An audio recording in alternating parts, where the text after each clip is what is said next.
Well, hello, and it's a wonderful opportunity to present this at the Scleroderma Patient Conference. So we're going to be talking about clinical treatment trials. Are they right for you? First of all, a little bit of background, and an important thing to know is the phases of a clinical trial. So there are usually 4 phases of a clinical trial, and this refers to the type of trial or the part of a trial in people, in human beings with the disease or condition of interest. So phase 1, determine what dose is safe of the medication and how treatment should be given. Is it better to give it as an IV infusion, as an injection under the skin, or as pills? Phase 2 looks at the effectiveness and looks for side effects. So phase 1 is just a dose finding safety study. Phase 2 is seeing if there is a signal that this is a good medicine for, say, scleroderma, and then looking for side effects in individuals. And phase 3, determine whether the new treatment is a better alternative to the current standard. So usually this is a controlled trial. Some of the people are on the new medication, other people are on standard therapy, and we'll talk a little bit about what a controlled trial means. And then if it's found to be effective, better than the current treatment, and safe in patients, then the FDA will look at the data and decide if it should be approved for use. And this is the United States, and in other countries, there are other bodies like the FDA that approve it for application in their own countries. And then phase 4 is after FDA approval, and this is called post-marketing.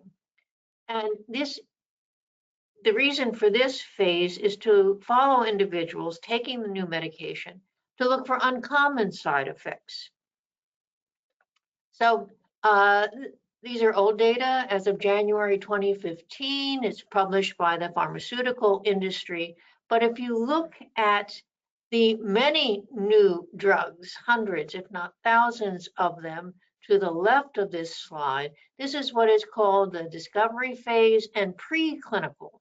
And preclinical means that it's tested in animals or in a test tube to see if it is appropriate to try it in human beings. And then you go to phase 1, usually 10, 20, 30 individuals looking for safety. And then phase 2, usually in hundreds of individuals, but fewer if it's a rare disease like scleroderma. And this is looking for side effects and maybe a signal for effectiveness. And if it looks very promising, then it goes forward to a phase 3 trial. And if this is like a hypertension trial or heart failure trial, then there are thousands of individuals involved. But in scleroderma, usually phase 3 trials are done in several hundred individuals. And if you can see by the width of this cone, if you start out with hundreds or a couple thousand potential medications in the preclinical phase, it gets narrowed down, and only a few will make it into phase 3, at which point there is an application to the FDA, and maybe you'll get one approved medication out of all of that. So the general design of clinical trials, I mentioned controlled trials, and that means that some of the participants get the new medication that's being tested, and some will get a dummy, which is to say a placebo medication. And usually now in scleroderma studies, people are permitted to take their usual medication, their background medication, which frequently is methotrexate or mycophenolate or a medication like that. And then in the controlled trial, they're given the new medication, and it might be the real one, it might not be. It's randomized. So whether or not you get the new medication or you get the dummy placebo is determined by chance alone. And usually this is done by computer generation. So the computer says, yes, you're going to be subject number 101. And you don't know, and I don't know as the investigator, which one you're on. So it's a double-blind study. So neither the participant nor the investigator knows which arm you've been randomized to. And this helps to eliminate or lower bias. So who pays for clinical trials? Who is the sponsor? Sometimes it's the government agency like the National Institutes of Health.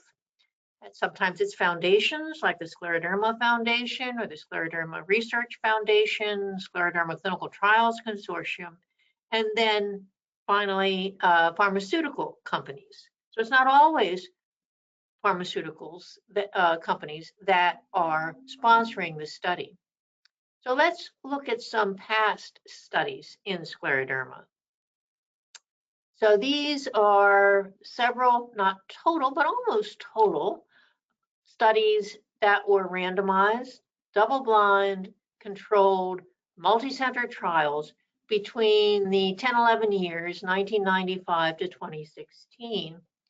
There was the penicillamine trial, the photopheresis trial in the UK, an interferon alpha trial, relaxin, oral collagen, TGF-beta, BUILD-2 trial, cyclophosphamide lung study, study 1, SLS2, the scleroderma lung study 2.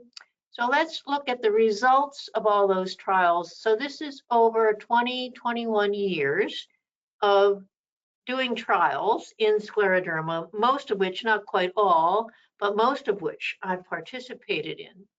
So what are the results? The penicillamine trial, one of the first and very nicely controlled, designed trials, was unfortunately negative. No difference at the end of the day between one arm and the next.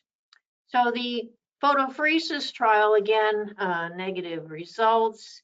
The interferon, that was negative, relaxin, collagen, TGF-beta. And finally, after many years of trying to find a medication that was effective in scleroderma, the scleroderma lung study 1 was positive. We'll talk a little more about that in a few minutes. And this was followed by scleroderma lung study 2. So in the first, the SLS1, we looked at cyclophosphamide versus a true placebo, because this was several years ago. Methotrexate was not approved, mycophenolate was not approved. We could do it with a true placebo. And then in SLS2, we looked at cyclophosphamide versus mycophenolate. And well, we'll talk about in a few minutes, it was a positive trial from the point of view that people on the cyclophosphamide did fairly well. People on the mycophenolate did equally well, but the mycophenolate part of it was safer than the cyclophosphamide part. So let's talk about some particular recent positive clinical trials. The scleroderma lung study 2, SLS2, and this was sponsored by the National Institutes of Health, so it was not sponsored by a pharmaceutical company. Well, before we get to the results of the trial, let's talk a little about what scleroderma lung disease is. It's also known as interstitial lung disease, or ILD. And what this means is that there is scar tissue that's built up in the lungs, usually the bottom of the lungs, the lung bases, and then it slowly increases up the lungs. But not all patients get worse. Some people have a little bit of interstitial lung disease in the bottom of the lungs and never get worse, which is great for them. But others continue to slowly worsen over months or years. So how do you know if you have lung disease? Well, we usually screen by pulmonary function tests, or PFTs. I'm sure many of you have had pulmonary function tests in the past. And if it looks as if these tests are abnormal, and this is where you breathe into a machine and it measures lung flows, lung volumes, and diffusing capacity. But if it looks as if that is abnormal, then it's confirmed by a chest CAT scan. So this is a regular X-ray of a patient with interstitial lung disease. And what you see on this is too much white in the lungs on both sides. As you go up the lungs, it gets a little more clearer, which is a little darker, and that's normal lung. So this is a fairly advanced case by chest X-ray. So what does it look like on a CAT scan of the lungs? Well, on the left here, you see a normal chest CAT scan. And the darker parts are the air sacs in the lungs.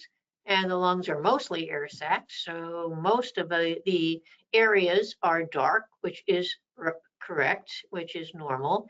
And then there are these white streaky lines through it. And those white streaky lines are blood vessels that are going through the lungs.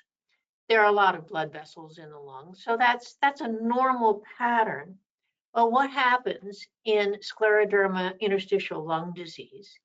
Here is a CAT scan of a patient that has fairly well advanced ILD, and what you see is too much white in the areas where the air sacs ought to be. And those white areas are inflammation plus additional scar tissue that should not be there. So this is something that we want to slow down or avoid totally in individuals who have the beginning of scleroderma lung disease. So let's look again at the study, SLS2.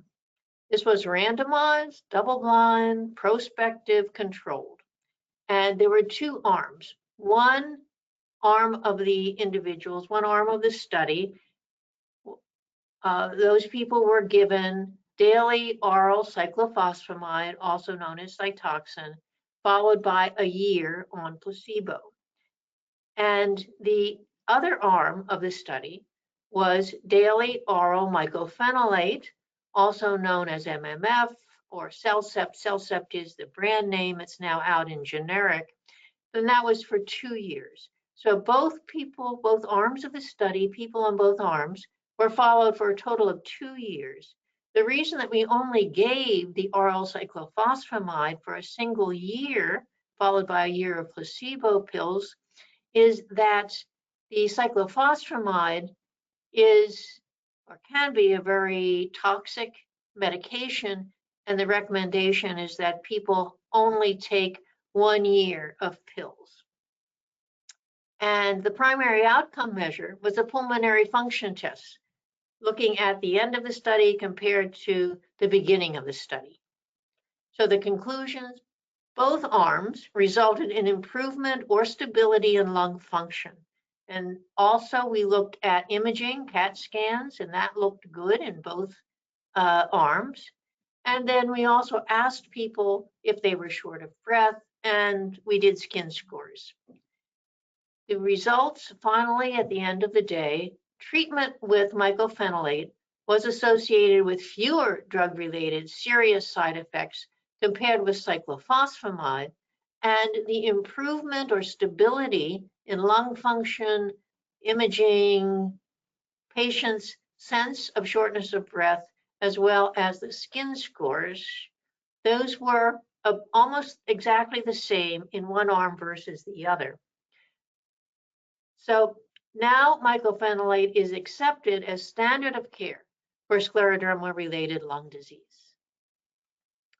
Now let's look at another study. This is Nintedanib, brand name Ofev, for scleroderma lung. This is industry sponsored, so it's not the NIH, it's not governmentally sponsored. Industry sponsored, multi-center, and international randomized double-blind controlled study of Nintedanib versus placebo. The outcome measure, again, pulmonary function tests, and background therapy was permitted. Usually the background therapy was mycophenolate, sometimes it was methotrexate, and some of the individuals were actually on no background therapy. You didn't have to be, but you could be going into the study. And the results were positive. At the end of the study, there was better lung function in those who had taken the nintedanib than those who were on placebo. So consequently, nintedanib is FDA approved for scleroderma, as well as other forms of fibrotic lung disease. So there was another study I want to mention. This is a medicine called pirfenidone. The brand name is Esbriet. In, again, scleroderma, fibrosing lung disease. Again, industry sponsored. It was a different drug company. Multi-center, international, randomized, double-blind controlled study of pirfenidone versus placebo. The outcome measure, once again, pulmonary function tests. And again, background therapy was permitted. And usually the background therapy was mycophenolate or methotrexate.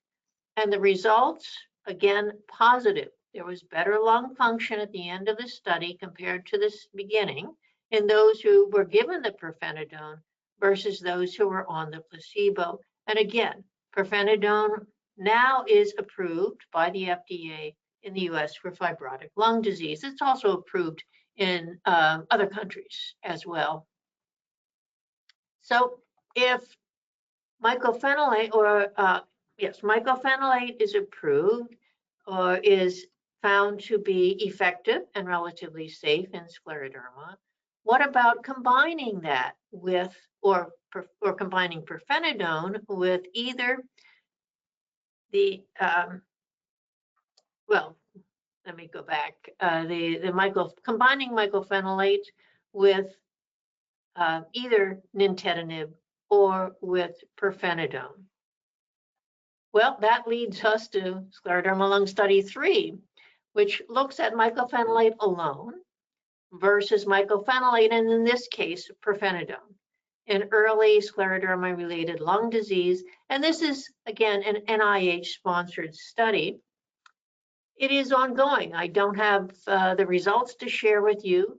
Participants have completed the trial, and results are currently being analyzed, but not yet available. They should be available quite soon.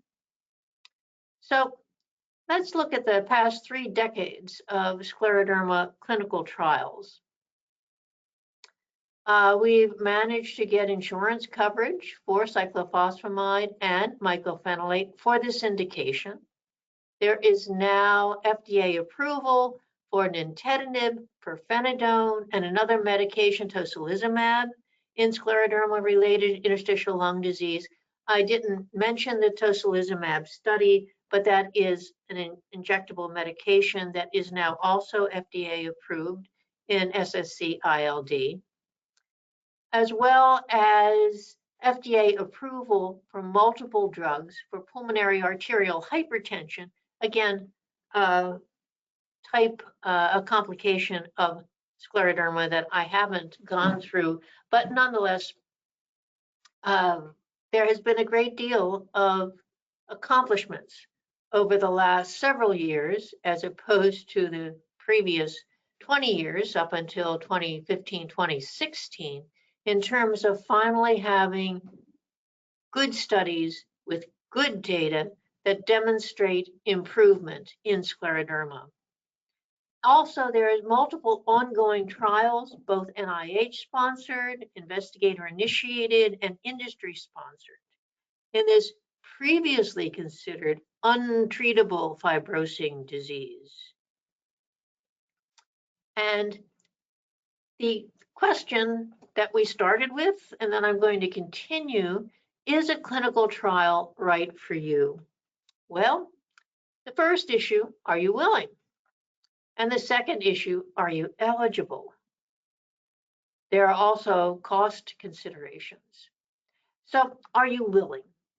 All studies have to be reviewed and approved by an interstitial review board, or an IRB.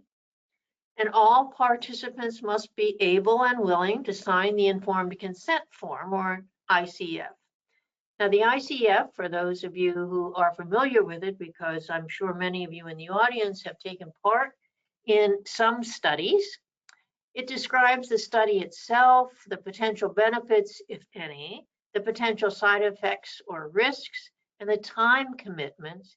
And one thing I want to emphasize is that consent is a process, not necessarily an event. One of the things we do here at the University of Texas Scleroderma Center is that we provide the consent form to people ahead of time, ask them to review it, to discuss it, to consider questions, and then when they come back, we talk to them more about it to make sure that they understand what the study involves. And then why volunteer for a trial? Well, potential benefits, you're helping others if it does not directly help you. And most of the time, the direct results of the study or the immediate results may not directly help you, the individual. And you may get access to a new medication before it is available if the new medication is found to be effective and safe. Also, study-related costs are provided by the sponsor. So if you need a pulmonary function test or a CAT scan or some other testing or blood tests that are all part of the study, they'll be covered by the study itself, but other blood tests or other tests that your doctor may feel you need that are outside the study would not be covered. Well, what about the potential risks? Because, like in many things, it's always a balance between risks and benefits. Well, the medication may not be effective, as we showed beginning with the D-pen study, the D-penicillamine. Those of us who participated in the trial as investigators were taught in our training that penicillamine was helpful and that you should use it in all your scleroderma patients who had significant diffuse disease. And then when we did the study, the medication showed that it was not particularly effective. You also could have side effects, of course. Now, this is not specific for a trial because all medications, even aspirin or Tylenol, can have potential side effects. And also, the time commitment is greater than regular clinical care. So if you're used to seeing your doctor every 3 months or every 6 months, you may need to come in once a month for the study because we are very carefully following patients to make sure that they're not having side effects. And as I mentioned, the sponsor doesn't cover costs of routine care if they are outside the protocol for that particular trial. So let's talk about a study that is currently recruiting, the Bravo study. Again, this is NIH sponsored. It's a phase 1/phase 2, really a safety trial. It's randomized, controlled, double-blind, multi-center. And what the trial involves is 8 infusions of a medication, brentuximab, versus 8 infusions IV of a placebo. So the primary outcome is safety, tolerability, which is to say side effects. Now, what is brentuximab? Any medication these days that ends in MAB, M-A-B, is monoclonal antibody. And this is a particular antibody that targets activated T cells. And T cells are part of the immune system, and they are involved in scleroderma. So theoretically, it would be helpful if we could give a medication that decreased or eliminated this part of the immune system.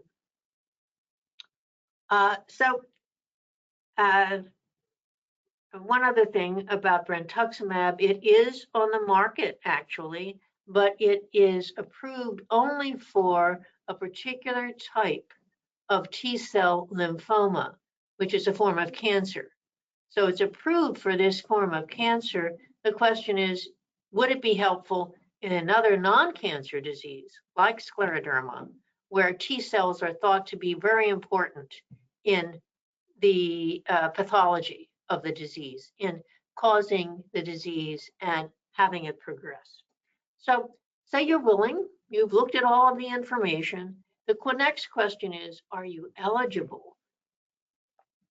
Well, there are eligibility criteria for all studies. For this particular study, one has to have early scleroderma, and early is defined within 5 years of onset of symptoms, not necessarily diagnosis, because I'm sure, as many of you know, there can be a significant lag between the onset of symptoms, Raynaud's, puffy fingers, skin itching, skin thickness, before there is a diagnosis. And that date of the first puffy hands, swollen fingers is considered the onset. So you may be within 5 years of diagnosis, but actually within 6, 7, 8 years of onset of disease. So that would make you not qualified for this study.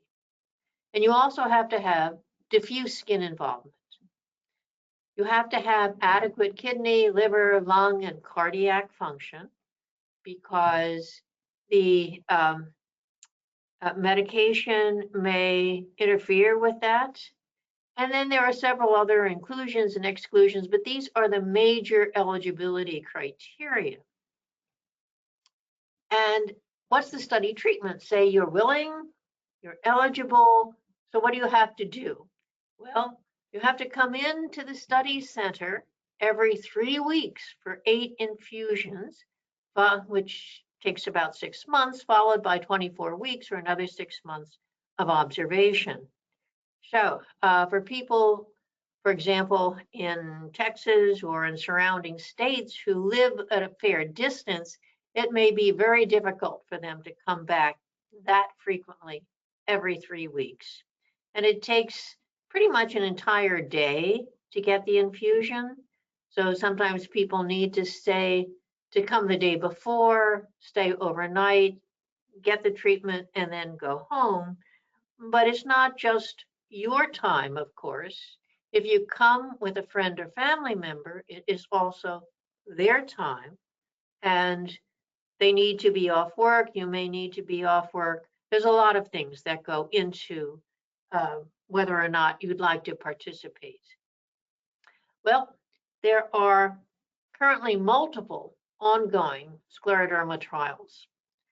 They are recruiting, and there are several more being planned, and eligibility criteria vary.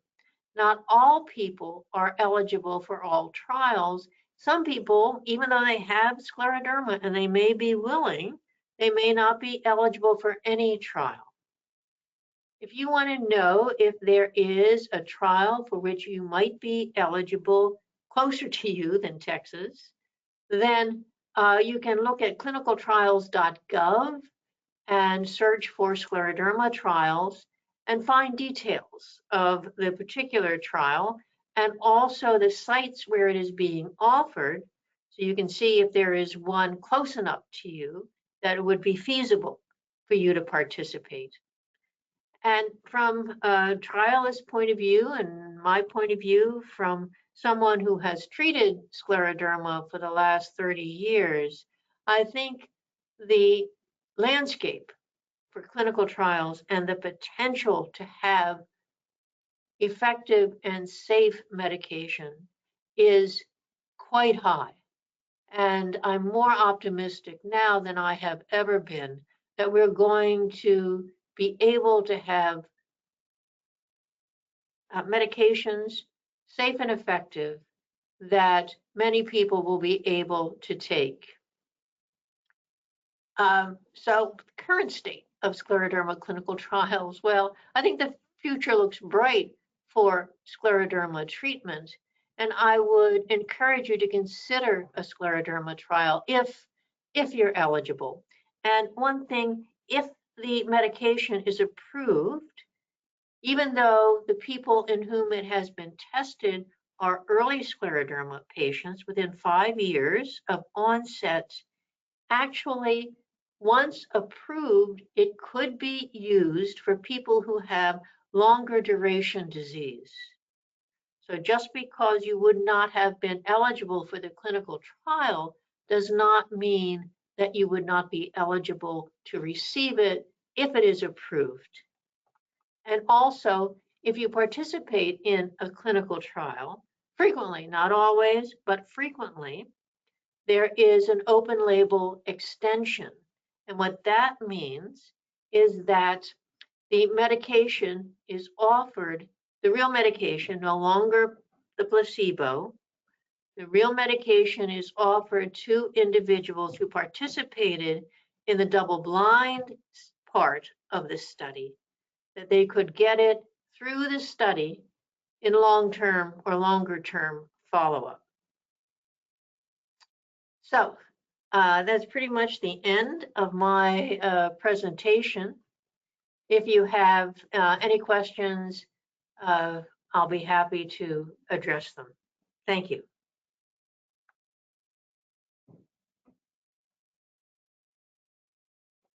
So, Dr. Mays, that was wonderful. Thank you.